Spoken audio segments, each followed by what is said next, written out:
ગણેશ 2 મહિનાથી જેલમાં છે અને બાપુએ બહારથી ખેલ કરી દીધો.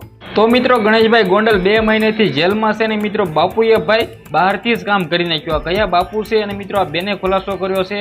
સૌથી પહેલા મિત્રો વિડીયોમાં તમને બધા લોકોને જણાવવાનો છું. સૌથી પહેલા આપણી ચેનલમાં નવા છો તો ભાઈ સબસ્ક્રાઇબ કરો, કારણ કે મિત્રો લાખો વિડીયો જોવે છે પણ સબસ્ક્રાઇબ નથી કરતા તો રાહ કોની જોવો છો? જલ્દીથી નીચે કાળા કલરનું બટન છે તેને પ્રેસ કરીને સબસ્ક્રાઇબ કરી લો.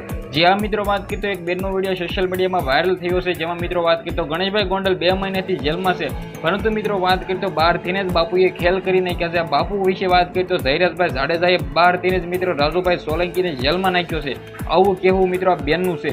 મિત્રો તમને શું લાગે છે કમેન્ટ કરીને ખાસ કરવાનું બિલકુલ તમારે ભૂલવાનું નથી, કારણ કે મિત્રો હાલના ટાઈમમાં રાજુભાઈ સોલંકી જે આ વાત કરી તો 2 દિવસથી મિત્રો જેલમાં છે, પરંતુ મિત્રો તેના પુત્ર પણ જેલમાં છે એવી જાણકારીઓ મળી રહી છે. તમે એના વિશે જાણતા હોય તો કમેન્ટ કરીને જણાવી દેજો કે શું સંજયભાઈ સોલંકી પણ જેલમાં છે. મને તો એટલી બધી નથી ખબર, પરંતુ મિત્રો મને એવું લાગી રહ્યું છે કે મિત્રો તે પણ જેલમાં હોઈ શકે છે. જ્યારે મિત્રો જૂનાગઢની પોલીસ સ્ટેશનમાં લઈ જાઓ. જે આ મિત્રો વાત કરી તો તમને બધા લોકોને ખબર છે કે 2 દિવસથી સોશિયલ મીડિયાનો માહોલ પણ ખૂબ જ ગરમ છે, કારણ કે આવનારા ટાઈમમાં મિત્રો રાજુભાઈ સોલંકી રેલીઓ લઈને ભાઈ ગાંધીનગર જવાના હતા, પરંતુ મિત્રો એ તો ભાઈ હવે થવાનું નથી, કારણ કે મિત્રો ગાંધીનગર ખાતે રેલી કરવાના હતા અને ધૈર્યરાજભાઈ જાડેજાને ક્યાંક ને ક્યાંક મુશ્કેલીઓ થઈ રહી હતી. તે માટે ધૈર્યરાજભાઈ જાડેજા અત્યારે એમ કહ્યું તો રાજી છે અને ભાઈ થવું પણ જોઈએ, કારણ કે મિત્રો તેના માટે સારા સમાચાર કહેવાય.